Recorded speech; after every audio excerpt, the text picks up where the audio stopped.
Hi, Kyle Barton here with BB Custom Tools, and in this video I'm going to be talking about this half-inch coupler.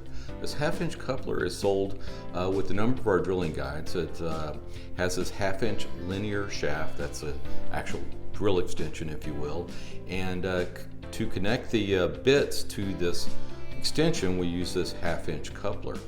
Now there are of course half-inch shanked bits that we sell that work perfectly in this coupler, but you're not limited to that. You can also use accessories such as this reamer that has a 5/16 inch hex shank, or this Woodall drill bit. Again, it has a 7/16 inch hex shank. Then you can also use bits that have a 3/8 inch shank, like this particular drill bit here, or even the Lee Valley reamer, which has a 5/16 inch hex shank. And believe it or not, you can also use 1/4 inch hex shanks, all within this half-inch coupler. So stay tuned and I'll show you how all this works. Now before I get started, I want to let you know that all the bushings, including these drill bit extensions, are going to be for sale on our website, thebbcustomtools.com. Now if you would like to buy these components yourself, some of the bushings I'm going to go over do require some modification. I'll be happy to tell you how to modify those bushings. Just DM me on Instagram and I'll be happy to give you the sources for everything I'm going to go over. But like I said, if you want the convenience of having everything done and it's just plug and play, then go to our website and you can purchase everything I'm going to show you. Alright, let's first talk about the drill extension. Now the drill extension is made up of this linear shaft. It is made up of 1566 carbon steel. It has a hardness of C60 on the Rockwell scale, and it has a tolerance as far as straightness of 0.002, so 2/1000ths of an inch. Now it's mated to this half-inch coupler, and this coupler is basically 1.25 inches long, so basically the shaft extends in here 3/8 of an inch, and that has 2 set screws. These set screws are about 3/8 of an inch from each end, and they actually hold on to the bit, and this one holds on of course to the shaft.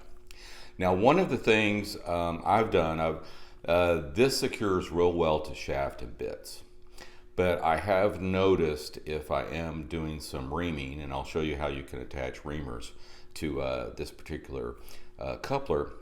When I'm doing reaming, this can sometimes slip. Not often, but sometimes. So what I have done is I've started grinding a little flat onto the shafts. And this flat is basically 5/8 of an inch long and about 3/16 of an inch wide.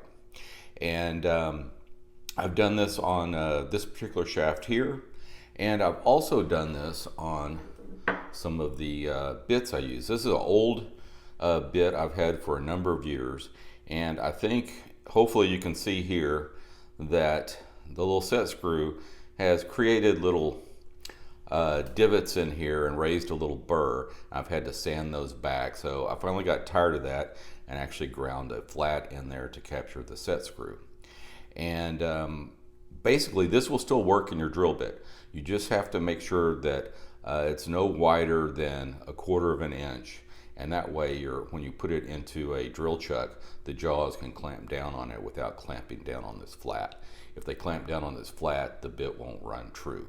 So we're going to offer that as a machining service. So if you want this flat ground onto your bits or your shafts, we'll be happy to do that for you. If you want to grind these flats yourself, it's very simple to do. In fact, I have a video that I kind of went through the entire process, but basically it involves this little gauge block here. So this is just a little block that I've drilled a 1/2 inch hole through, then cut a bandsaw kerf into here and put a screw in, so this will act as a clamp against the bit or shaft. And then I relieved half of the hole here, and that way you can go ahead, and now this is a little bit chewed up here. It's because I've actually switched grinding wheels I was using, so that got kind of modified a bit, we might say. But all you have to do then is insert your bit or shaft I'm inserting this bit here, and then clamp it down here, and you'll be able to run this into the grinding wheel and grind that little flat. Now you want to put a straight edge on your grinding platform so that you can, make sure that this is all straight, and just go in real easy and gentle until you have that flat there that I said is about 3/16 of an inch wide, but no wider than 1/4 of an inch. All right, well now let's move on to what types of bits you can actually fit into this 1/2 inch coupler here. So first off, of course, you can fit in your 1/2 inch shanked bits. That's not a problem. That works very well. The other thing you can do without any adjustments is use 7/16 inch hex shank bits.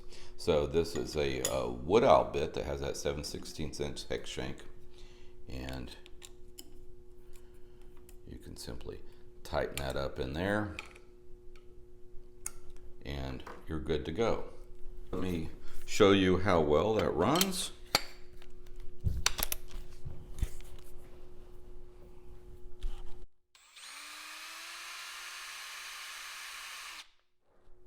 Now you can also utilize this all metal reamer. Now this reamer, I have a couple of videos about it.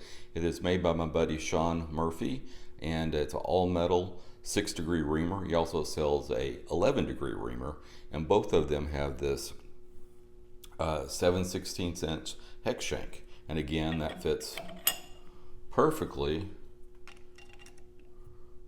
right in the coupler like this, and it runs extremely true.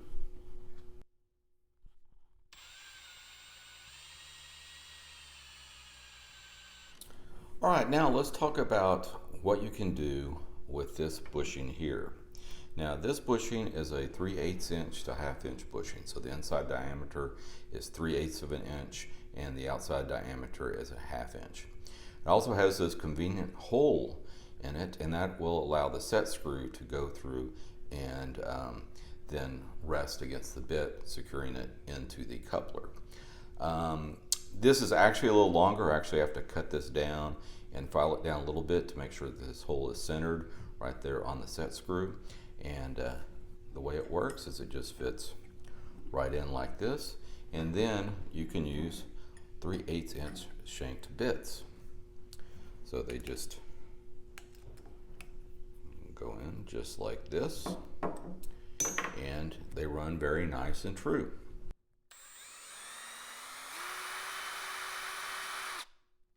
But that's not all you can do with this 3/8 to 1/2 inch bushing. You can also utilize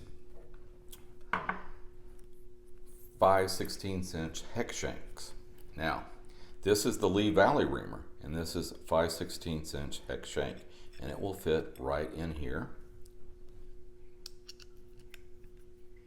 And we secure that down. And then you can now ream with the Lee Valley reamer. I believe it's 12.8 degree reamer. I believe that's what it is.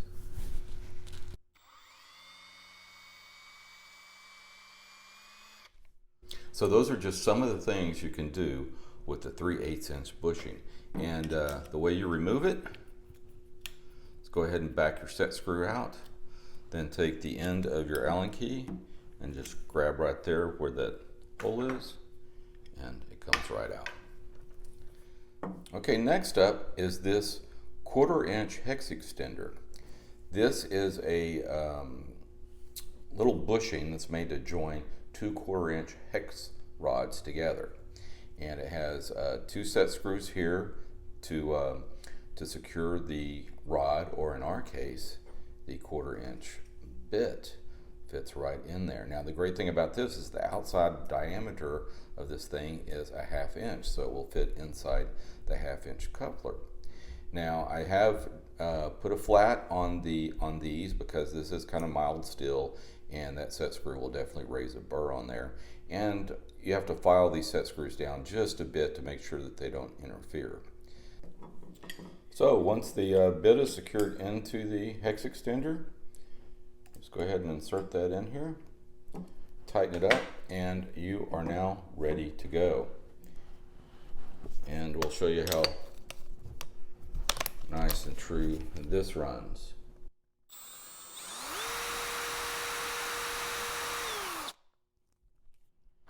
As I said, we will have all of these items at our website for sale.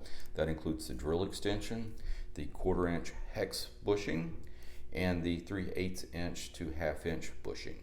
So, thank you for watching, and we'll see you next time.